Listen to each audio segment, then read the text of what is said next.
All right. Good morning, everybody. Good Welcome morning. to a beautiful Saturday morning in Nashville. It is really cold outside. I went out this morning early. Vanderbilt University was hosting they get together outside of where the old Greer Stadium was, Fort Negley, and they do a kind of a food. They hand out food to folks, and there were a lot of people out there this morning. It was really cold. But Pastor Fuzz, I hope you weren't outside this morning. I hope you were staying inside where it was warm. It was not cold this morning, Jim. It wasn't that cold? It wasn't cold for me. He said he was walking around outside without his shirt on. I was like, it's cold outside. I don't think anybody really wanted to see that or get that visual image. So thanks, Jessica. Hey, my guest today is Pastor Enoch Fuzz of the Corinthians Missionary Baptist Church. Pastor Fuzz, would you introduce your guest today who is helping you do all this? I can almost do a lot of things. I can say a lot of things about Jessica. Let me tell you, this is Jessica Williams. Jessica is a transplant to Nashville from San Diego, California. She's actually a student at Fisk University. Her dad made her come to Fisk because he wanted her to get a taste of what it's like living in the South rather than in expensive San Diego. Jessica stayed here. She's one of the smartest people I've met in my 40 years of ministry. She's does real estate, and she calls herself Smart Girl Development.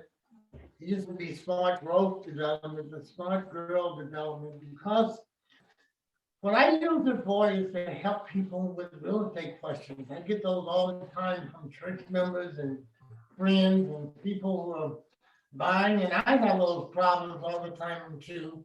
And Jessica is one of the developers. She's a future developer, not one. She developed a property in East Nashville that I got to meet her on. I'll tell you one of the most impressive things I saw about her, that she was able to get over 30 people to come to a city council meeting to speak on her behalf, on behalf of her development. I think that was really impressive to me. So I introduced to some and present to others Jessica Williams.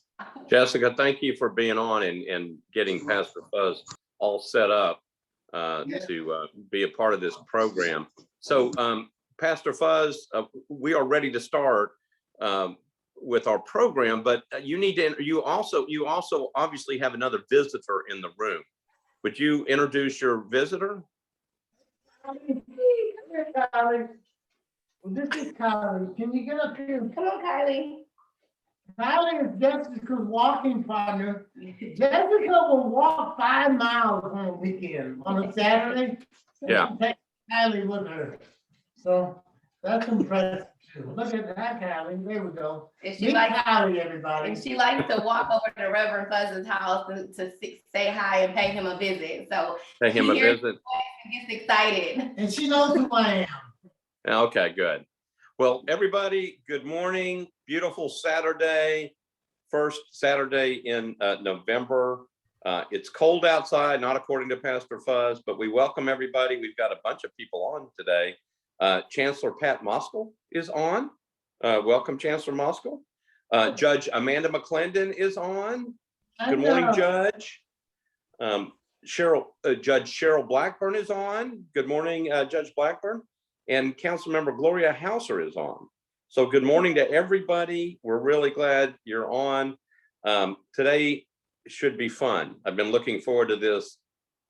Once Pastor Fuzz agreed to be on, I thought this would be a fun show.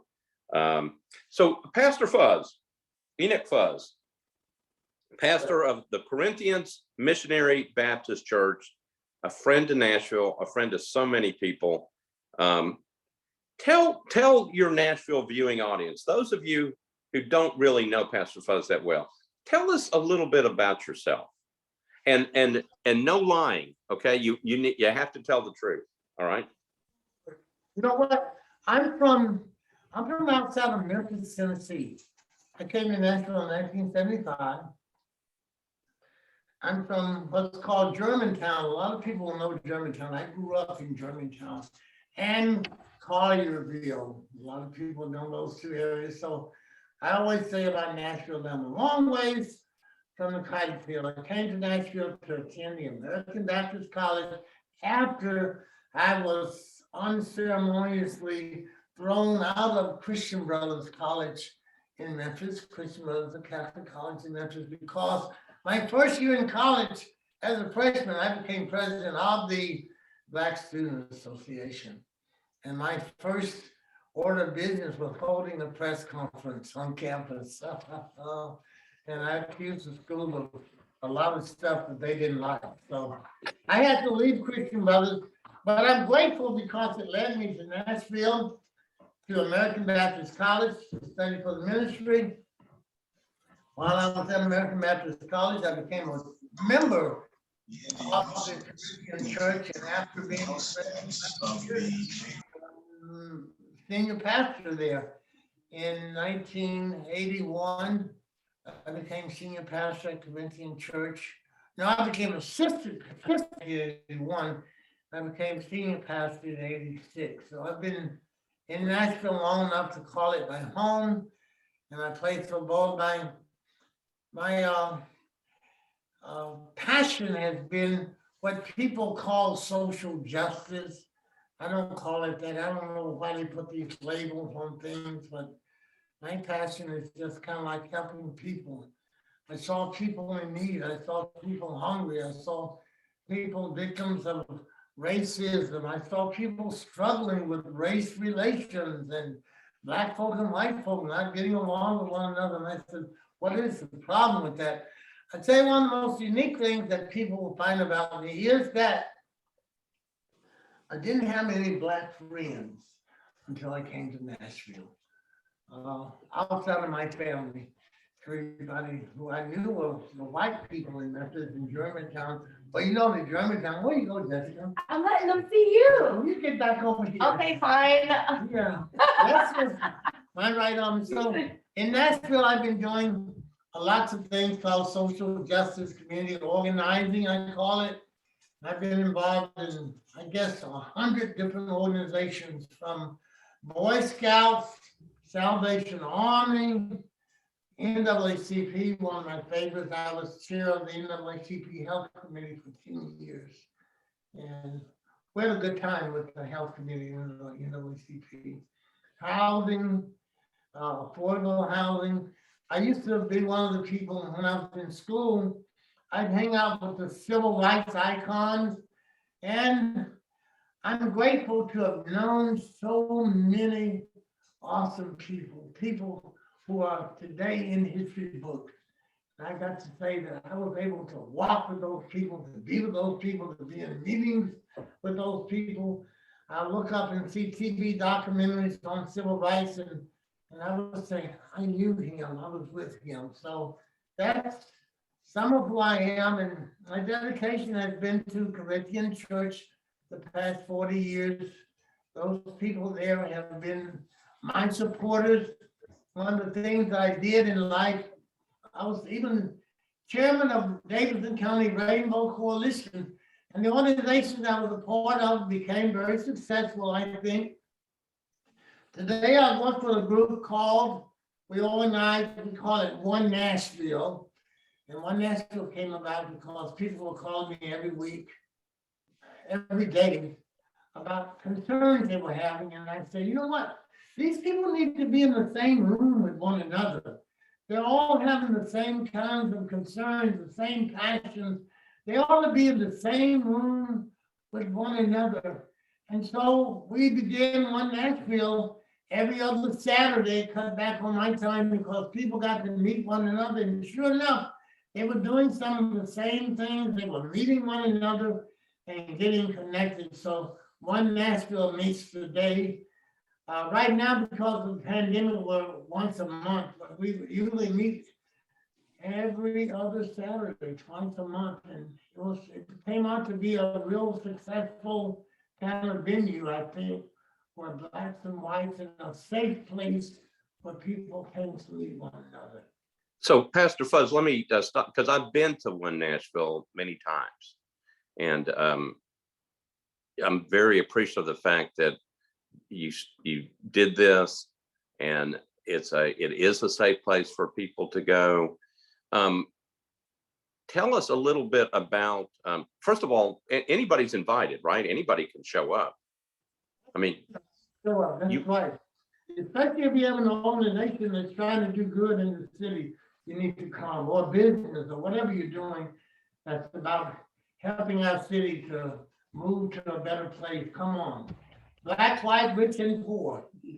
And it doesn't matter what religion you are too, you know, we don't judge people's religions and whatever background they are, or what do you call it, orientation? Yeah, you can come. yeah, anybody can come. And right now, it's at My Kingdom Cafe, right? It's On 27th in Jefferson, and Yeah. I just want to make you feel very unwelcome. what? You make people feel very unwelcome. No, everybody feels very welcome in the, so you come in and you get some breakfast and you sit down, and usually you're kind of reigning over the entire program. We wait for you to start us, and then you just start calling randomly on people to get up. And I think there is some method to this, but There's no agenda. there is no agenda. No. I've noticed that in the times I've come. But when you don't necessarily have an agenda, but it's a good place, first of all, to come talk and meet other folks. And then second of all, you may not have an agenda, but we usually leave with something. And it's usually with a pretty strong message, and it's also a strong message from the community about what the needs are. Would you say that's true? I would say absolutely. I do believe the message is to go into Nashville. We all depart from One Nashville meeting at Kingdom Cafe, go into the community and do our part to bring it to One Nashville. And I think as long as each individual is spreading that love and spreading that message, it'll help to create the goal or the agenda of creating One Nashville and not separate Nashvilles. Okay, so Pastor Fuzz, let me ask you a question in terms of, you've been at Corinthians for 40 years, which is just amazing. Because you told me you were 45 years old, I think the last time I saw you. So yeah, so I don't know how you're pulling all this stuff off. So from the time that you were asked to leave Christian Brothers and you came up here, and you started doing really very, very amazing things in the city of Nashville. How far do you think the city has come? We got a lot of questions over the week about development, race relationships, equity, diversion, inclusion, diversity, inclusion. What would you, has the city grown in the 40 years besides development? Because Jessica can answer that one. Has the city, what's the change? I wish we could turn back the hands of time. I wish we could go back, 40 years and do it all over again. What things we could do differently. Unfortunately, I remember maybe 20 years ago when there were we counted 3,000 homeless people. And we're still trying to stay with that number. That's impossible. So I see that we have a huge problem with poverty. I'm really saddened by the large amount of poverty that still exists. And then let me tell you this, something that people want to hide from is, and I think when people tell me we need you, I sometimes wonder if that's what they're talking about. We have a long way to go with race relations. I remember probably back around 1998 to 2000, we were doing race relations study circles. And I was impressed at how businessmen, I'm talking about top key businessmen, business leaders, wanted to do better with race relations. And today, Jim, we're looking at a city that's ranked number 12 as the most segregated in America. And I get to talk to people who are from like California, who boast about how their diversity issues ended years ago, like back in the 80s, that it was like a true melting pot. Nashville needs to move towards that. We've not been really proactive in doing that. We've failed race relations. We are a city that could do great for the whole nation. As I thought about coming here this morning, one of the things I really wanted to talk about is our failure with race relations. You do know that one of the things I know about Nashville, and I say about Nashville, is that I meet the most intelligent people anywhere, in any city that I've gone to. And let me tell you one thing I'm proud of. I've been to every city in America. I've gone all over the United States. And I'm gonna tell you, Nashville has the most intelligent people, black and white, and especially African American. This is the most educated African American city in America.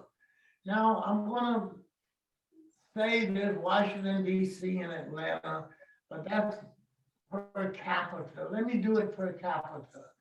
Hey, Pastor Fuzz, let me stop you a second. They're having trouble hearing you. Could we move the microphone a little closer to him? Because people, for some reason, turn your hearing aids up. for some people really like you and want to hear you, and so that's why we need to move the microphone a little closer. Okay, good. Closer to the mic. How's that? I think that's better. Okay, all of that good I'm stuff gonna switch them. that I just said, did it get lost? No, we heard you. You can keep going. All right. Let's say again, Nashville has the most intelligent, especially African American community, but our white community is really educated. And I'm going to say that, I'm going to stick with that Anthems of the South moniker that we have here. That we have the universities, we have more universities than, wow, there's cities that were pleased for the number of universities. I remember when there were 20, how many are there now? Are there 30? But there are great universities here in this city. And our people are highly educated, but at some point we act like we're not educated. Now, I want to say to my conservative friends, even they are educated, but you act like you're not sometimes. And so I do want to say that we failed on race relations. We can do a lot better with all the education we've got. I'm not sure what people are afraid of, especially in Nashville. We're educated. And so we failed on education, on race relations, and we failed on, what do you call that, economic equity. We don't have that equity that we can have that would really make Nashville the centerpiece of the world.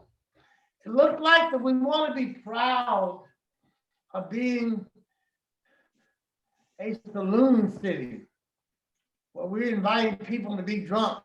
I oftentimes think I love the Titans and I love football, but I oftentimes think, what would Nashville be like if the focus had been on great education?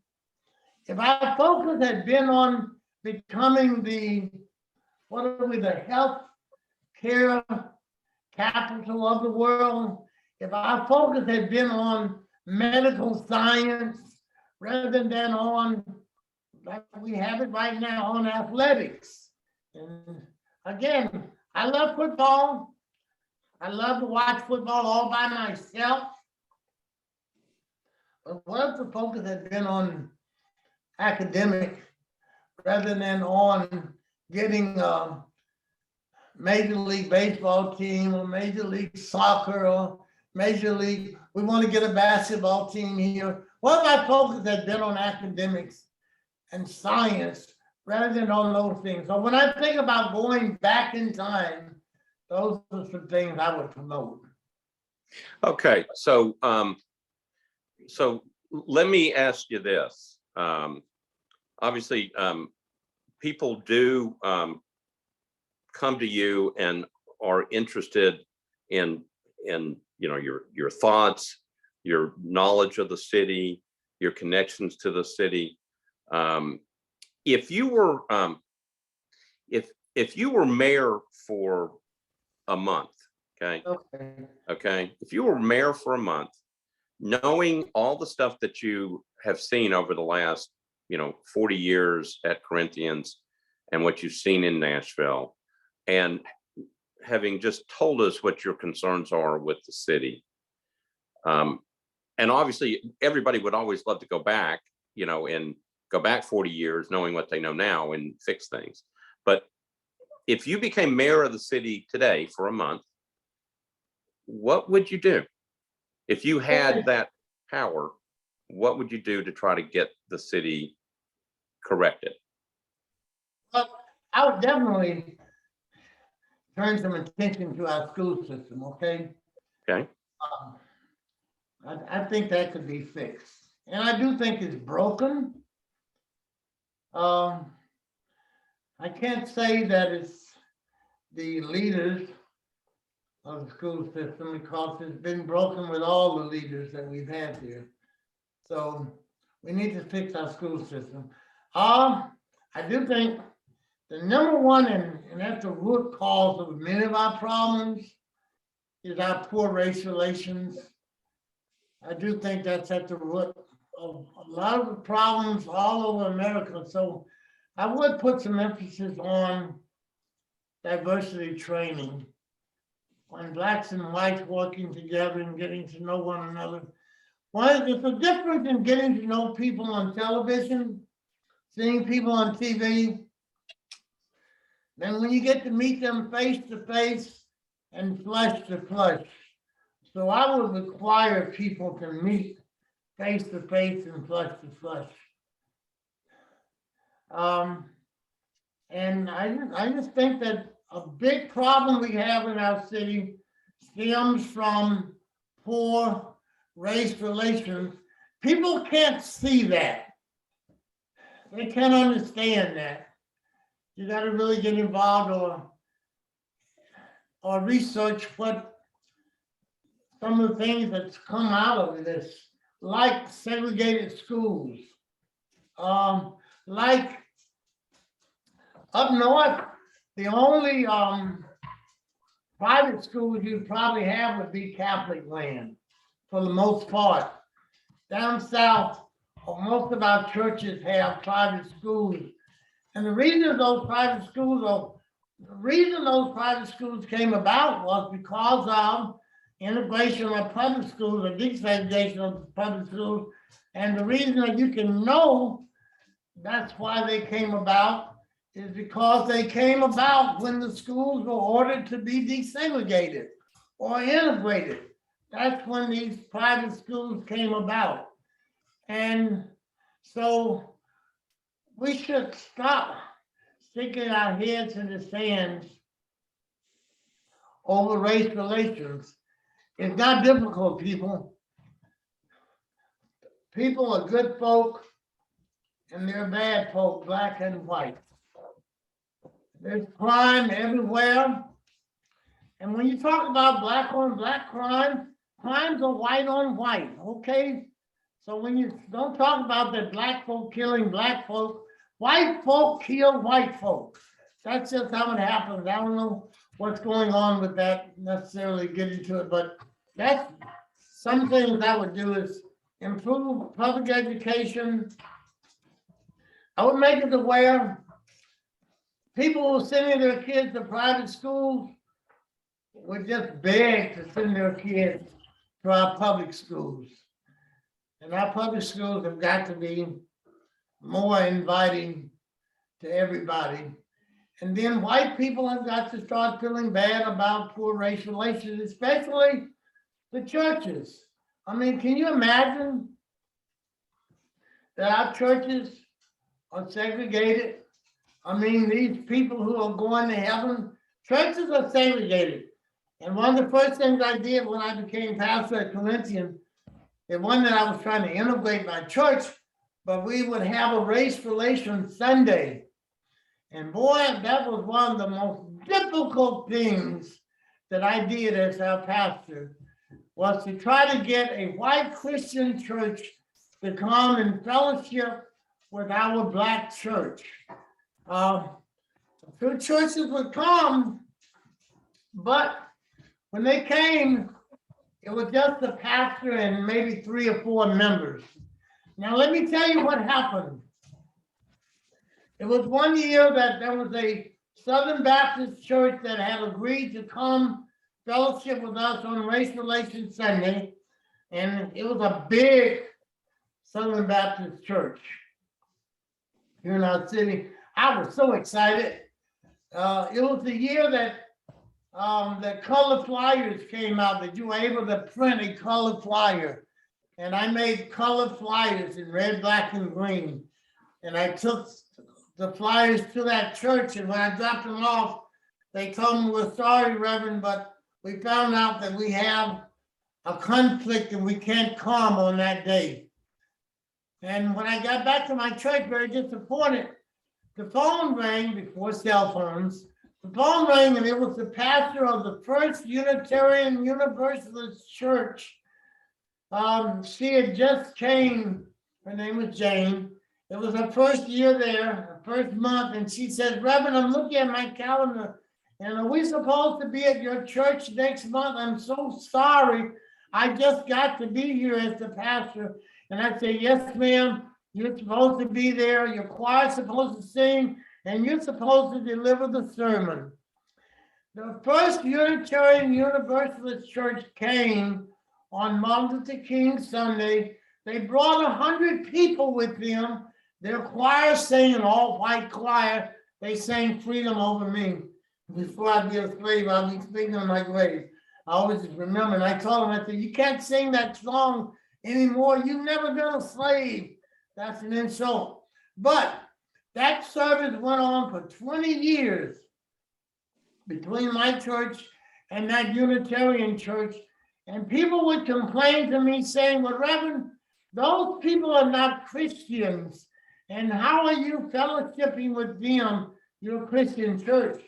And I would always say, "I'd rather have some people who do what Jesus say do, than and who are not Christians, than people who are Christians who don't do what Jesus say do." That went on for 20 years, and it finally ended when I invited the Church of Scientology to be a part of the service, and even they didn't like that. So I discovered that even sometimes white people don't get along with other white people, and black people don't get along with other black people. And I'm wondering, why can't we work together and be one city? And that's what One Nashville came about, to be one city where it's black, white, Jew, Gentile, Catholic, and Protestant, Hispanic, Muslim, and Kurdish, all in the same room working together. So I think it would be a futile effort, but one of my things I would do as mayor for 30 days is try to make it to be one Nashville rather than East Nashville and North Nashville. Rather than it being Antioch and Bordeaux, Bellevue and Madison, let's just be Nashville. All right, so obviously I think that's a wonderful goal. And you're trying to do that through One Nashville. I will tell the audience listening that, again, when I first started going to One Nashville, it was at Corinthians. And quit whispering about me while I'm watching you. So I would go to Corinthians, and it started getting too big. There were too many people in the room. Okay, now at the cafe, it's already too big. I mean, there's too many people because people are lined up against the wall. So your effort is ongoing, and is going to have to you're going to have to find a bigger space, I think. So your goal is, well, so let me go back and ask you a question though, because you talked about the churches coming together. Why did you stop doing that? Was it because nobody would come? I know the Unitarian Church came, but why does your church not continue? And someone is coming into the room. I'm watching. That's my sister from Memphis. Remember the birthday I party? remember your sister. We had a birthday celebration together. Hey, Jim, we haven't started, COVID has come about. So with the COVID, the onset of COVID, we got a lot of things on hold. We'll continue to, and it'll be bigger and better as we go back to race relations study circle. That will be one of our pushes in the upcoming year. As soon as COVID is out of the way, we're going to go back to race relations study circles. Okay. So Pastor Fuzz, I'm going to ask you something more personal. Your sister is obviously right next to you. For those of us who know and love you, we know that you've been fighting cancer for the last several years. Can you tell people a little bit about that? Because you've been a real champion in terms of dealing with this. And I know your sister has been tremendously helpful. Yeah, she comes up every weekend to check on me and help me through this, and that's been a great help. And I feel so sad for people who don't have the kind of support system that I have, because what I found out is that it's not just me. There are thousands of people in this city who are living with cancer, with different kinds of cancer. I found out there's so many different types of cancer. I have a stage 4 lung cancer that's taken a great toll on life, but I'm coming through, and I'm not in this sense where, like 10 years ago, I'd be dying. And today, I'm just waiting to get well. It's going to take a few more years, but I'm going to get well. And that's what happens to a lot of people who are living with cancer today.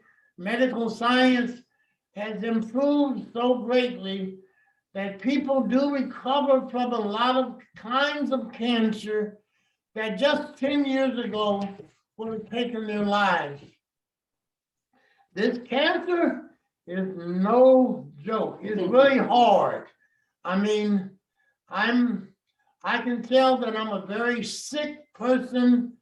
Nights are rough, days are hard. You're in pain a lot of days. I'm in bed at 2 o'clock in the afternoon. What I've done, because I want to keep going, is that I kind of make up this deal about how I'm going to do half of my stuff. And so after I leave a One Nashville meeting on a Saturday, it's to bed.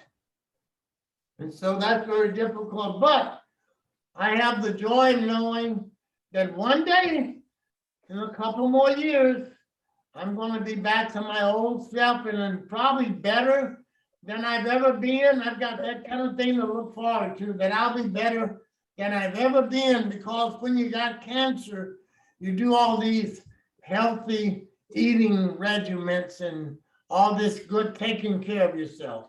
So I look forward to being back. Well, we're looking forward to that day, and we want to make sure you get well. Now, I will ask your sister a question. So while you're gone, while you're back in Memphis, sometimes Pastor Fuzz will call us and ask for candy. That doesn't seem to be very healthy. So tell us what we're supposed to be bringing him instead of I think he asked for Almond Joy bars one time. What should we be bringing Pastor Fuzz to help him get back to being 110%? Whatever he asked for. Whatever he asked To for? be bringing, yes, whatever he asked for. Because Well, so I know at one point, the doctor was saying that he needed to gain some weight, so I think that's what caused him to start eating all the candy. Yeah. I'm praying that he doesn't develop diabetes from this, but I know he likes ice cream. So I'm at the point of getting him whatever he wants at this time. He's being spoiled, so he's getting whatever he wants. And I'm sure if the candy is affecting him, that the doctors will let us know to say, you can't have candy anymore. But until the doctor says you can't have the things that he's eating, then we're just gonna allow him to continue to do what he does. Okay, well, then I'll keep bringing him whatever he asks for, because I Yes. think that's so tell me this, growing up in outside of Memphis, obviously Pastor Fuzz came and has become a major voice in the city of Nashville. And he's liked by so many people. I mean, he just has this ability to attract individuals. And so why do you think people like him so much? I was going to ask Pastor Fuzz the same question, but what is it about your brother that makes people just want to hang out with him and bring him candy, you know, when he wants it, and show up at his birthday parties and just want to be a part of his life? What is it that draws people to him? Well, when I get to know him, I see that people just like his personality. He speaks the truth. I always think that he doesn't mind hurting people's feelings, because some of the things he says, I would probably be crying if he says some of the things. Yes. Oh, yeah. Yeah. I hurt your feelings. Yes, he will hurt people's feelings, but they just keep coming back. And it's like, it's just his personality. And I think it's a family trait, because my mom was like that too. We just tell people the truth. We don't sugarcoat anything. We just tell them the truth and they respect that. Sugarcoat stuff. No, you don't. You do not sugarcoat anything. You just, I haven't told Jim about himself. whatever, I've been told at work, if it comes up, it doesn't necessarily have to come out. But his comes up and it comes out. So we're working on that. I think both of us are working on that, but it's just his personality. Are there any more siblings besides the two of you? Yes, I'm the youngest, and it was 12 of us, and now it's 8. Oh, okay. So yeah. There were really 14 of us, but they were before her time. Okay, I didn't know about them. Okay, good. All right. So we should be more concerned that there are other Pastor Fuzzes running around in this country. Is that right? Yes. I am. Okay. And I was Yeah. So you're a pastor as well. Yes. And do you have a church in Memphis? Do you have a church that you pastor to? I started a church, but COVID hit and I had to let it go because I couldn't afford it and everything.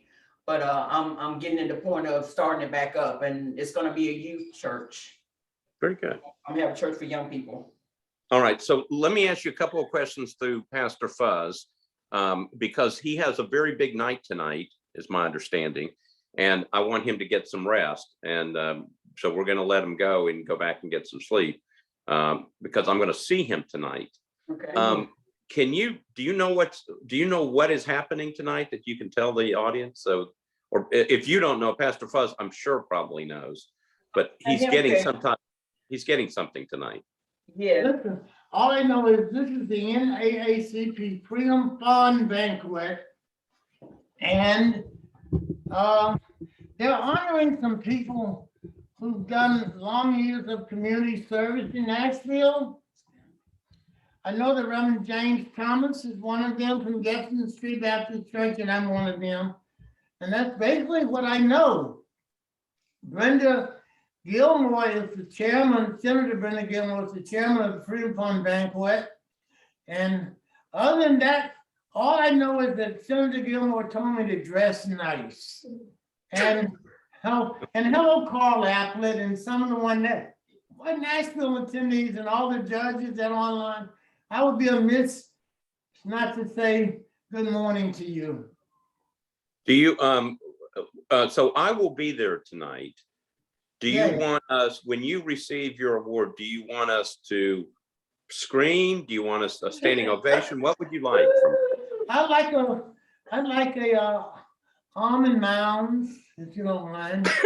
That's a combination of 2 candy bars. Yeah. So you So want, bring both of them.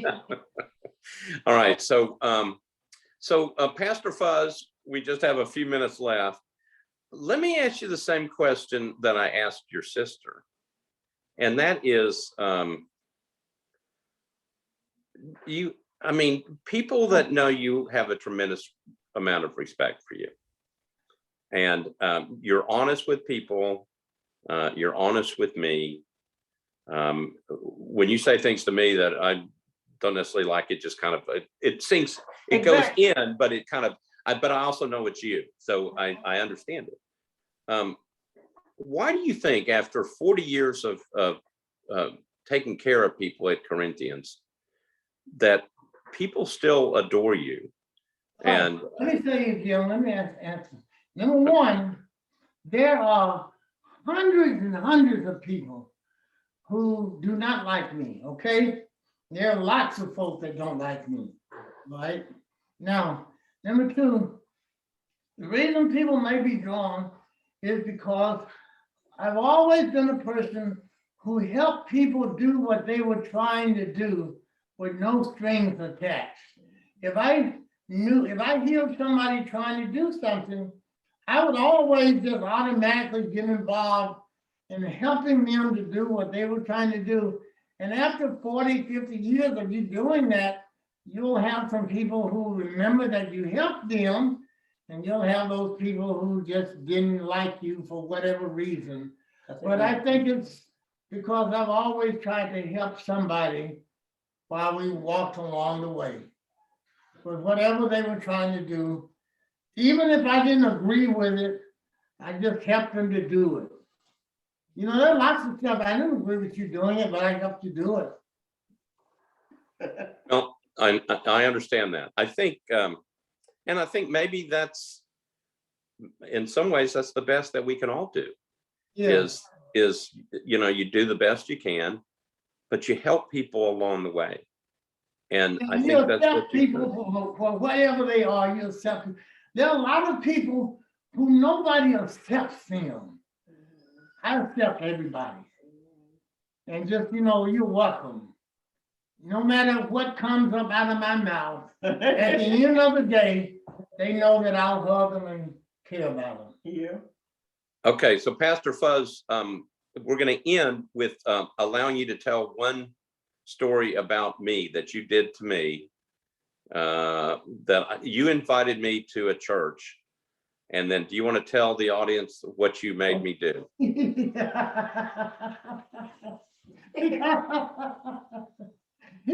That was so big to Jim. To see people like that kind of stuff, because I always acknowledge everybody. Right. And people are not expecting to be acknowledged, but I acknowledge people, no matter who they are. And so we were preaching the 55th anniversary for Reverend C.R. Williams over on White Creek Pike, Roger Heights Baptist Church. And Jim walks in late at the end of the service. I don't know if he thinks we were going to be there a long time, whatever.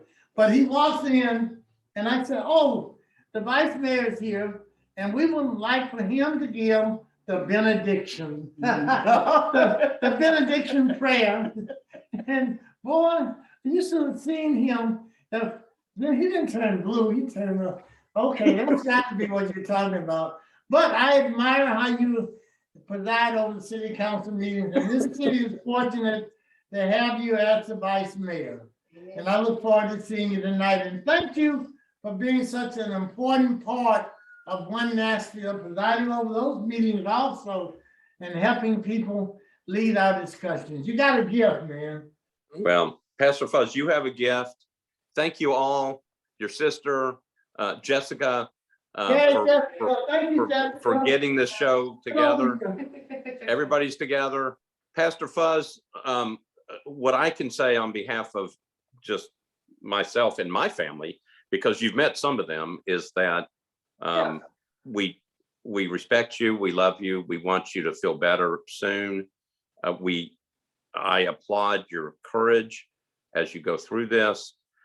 And I also just am so appreciative that you're here in Nashville and that you are a voice of mainly reason most of the time, but you're a voice that we listen to, and you do take care of people. And Make sure you listen. Okay. Hey, thank you for having us on One National meets the third Saturday of every month for people who like to know at the Kingdom Cafe. Everyone is welcome. everyone is welcome. Thank you. Pastor Fuzz, get some rest. We'll see you tonight. Okay. Thank you. Thanks, everybody. Good night. Everybody be safe. Definitely. Cut. Cut. We're signing off. Bye. Thank you, Jeff.